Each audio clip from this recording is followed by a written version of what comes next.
Tommy trailer. I'm kind of late because I just got back from doing all my work. Been busy lately, but anyway, minus that. I did see the Tommy trailer for the upcoming game, Friday the 13th, that, well, the company's trying to make, and it looks like it could succeed with the budget they have. It was a low budget game if you didn't know, and they did donations back in the day. And from the looks of it, I guess fans got so much support for that company, aka Gun Media. Seems like our Friday the 13th, well, dreams will become a reality. Minus that, the additions to the game is Tommy. That's why, if you didn't know, that's the reason why they delayed it for early 2017. The official month hasn't been announced, but I know it's early 2017, and the beta is supposed to come out this year, or you want to be precise, this month, because it's the last time will be in 2016. But minus that, from the looks of it, it looks like they're using Part 6 Tommy from Friday the 13th Part 6, Jason Lives. Personally, that's my favorite version of Tommy. Then we also had the Part 5, The New Beginning. He looked like he was like in his early 20s, but I think he was 17. And there was also Part 4, the final chapter, where he was just little. But anyway, minus that. From the looks of it, it looks similar to Battlefront. The way he he comes out of the shell, it looks beautiful. He looks exactly like the actor. I heard that the actor for Tommy is actually a voice in the character, which makes it more beautiful. It just shows how much effort they're putting into this game, and I love it. Personally, having Tommy in the game is like a dream come true because he's always been one of my favorite characters in the Friday the 13th series.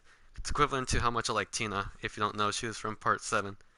But anyway, what was I gonna say? But while I talk, I'm gonna be showing you clips of Part 6, the Tommy they're using for Friday the 13th, the game. And if you don't know what the game's about, it's about a high. It's basically like a hide and seek game. You get to play. Well, you get to play as the counselors. There's one killer, aka Jason. It's similar to Dead by Daylight, but I would say Friday the 13th is a lot more cleaner and better. People might disagree. Well, that's my opinion. But anyway, minus that. From the looks of it, it looks beautiful. The whole cast from the Friday the 13th series came back. Even Kane Hodder that played Part 7, Part 8, and Part 9, and Jason X. He's my favorite actor for Jason. He always gave that big husky look to Jason. He looks more intimidating than the other Jasons in my opinion. But if I had to choose a favorite look from the whole series, I have to do with the Freddy vs. Jason look. I like how he looked tall, and that's the look I see Jason as mainly. And my second is Part 6. But anyway, speaking of Part 6, it's actually my favorite in the series, right beside Part 3 and Part 7. And I'm actually impressed what they're doing with Tommy.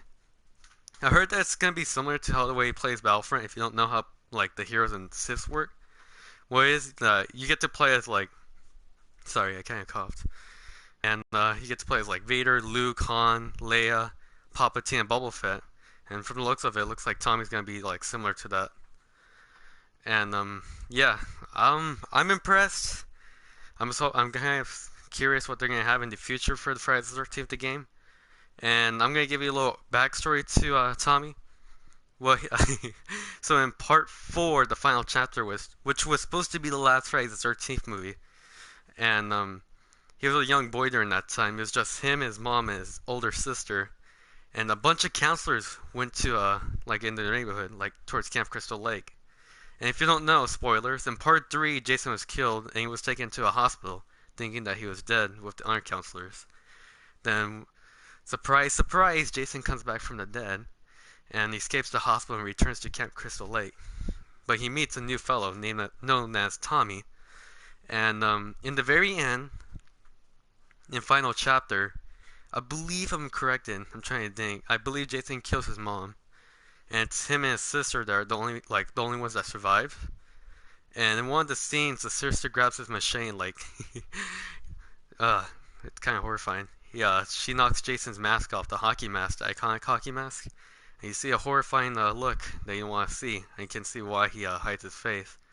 And at the very end, Tommy shaves his head similar to how Jason looked back in the day, and he kills he kills Jason. It's badass yet kind of horrifying.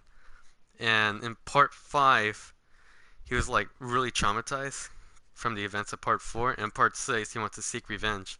But there's only one downfall with that. The downfall was he accidentally resurrected Jason, and he came from the undead. Personally, I think it was kind of Tommy's fault because if he didn't do that move, none of that would ever happen. I think he would have stayed dead.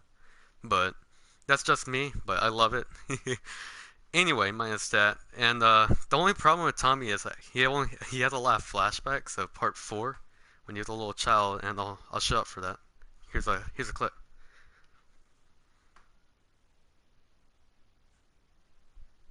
Okay, I'm back, but that's just a text, like an example what he experiences in the Friday the 13th movies. I'm hoping you'll hear like something similar to that in the game, but personally, I think what they're doing with Tommy in the game is absolutely like phenomenal. I can't wait to like hold in the future, and I hope you guys enjoyed this trailer. Tell me what you think. Leave a like. Tell me in the comments below, and let's see what Tommy can do to Jason. If hopefully he'll kill off Jason once and for all. Peace.